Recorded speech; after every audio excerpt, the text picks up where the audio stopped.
The word hit us like you're hit with a bullet. The stories we do now are in a different category. We're actually trying to discover things. It's some kind of weird collision between science and philosophy, music and interviews and drama. That's part of the beauty of Radiolab, is that it somehow creates all of these different fascinating problems and challenges. Now in Owen's case, he had these movies. He could play them again and again and again. And we wondered, why would that be? And why and how could a Disney movie help Owen with his autism? Nobody would set out to make a show like Radiolab. Like that, whose plan would be, let's make this really production-intensive audio program. It grew up really organically because we felt like there was a need for it and it was what we wanted to make. There's about 1.5 million listeners a week on the radio, and then there's also the podcast audience, where we are frequently in the top 10 of iTunes podcasts. I think part of why it sounds different than everything else on the radio is that Jad is a composer, and the musical sensibility of the show is just part of its DNA. We don't do live. Have you guys ever talked to each other? I don't think so, no. Oh, so this is Jad Abumrad. Well, hi. This is Jim Glick. Hey, how are you? Fine, how are you? Pretty good, pretty good.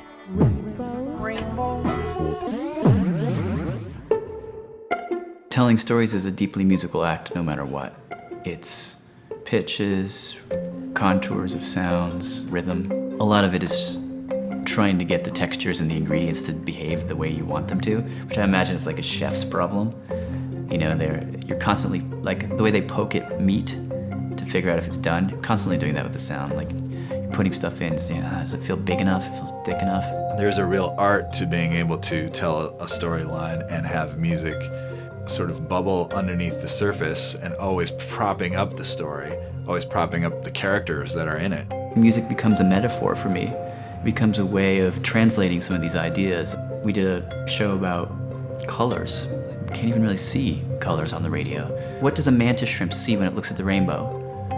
There's no way to answer that question without seeing it. 3, 2, 1.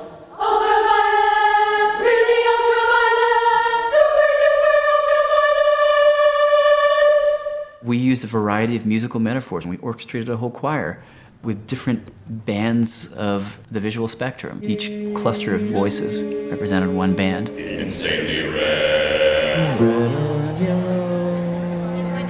3, 2, 1. Orange. I really hope this works. I mean, after all, he's taken 3 different things. He's taken 2 We just things. learned that there are creatures out there who can see colors that we can't even imagine. Robert's like a living cartoon character. He can generate all these crazy voices in his head, and he's a great improviser.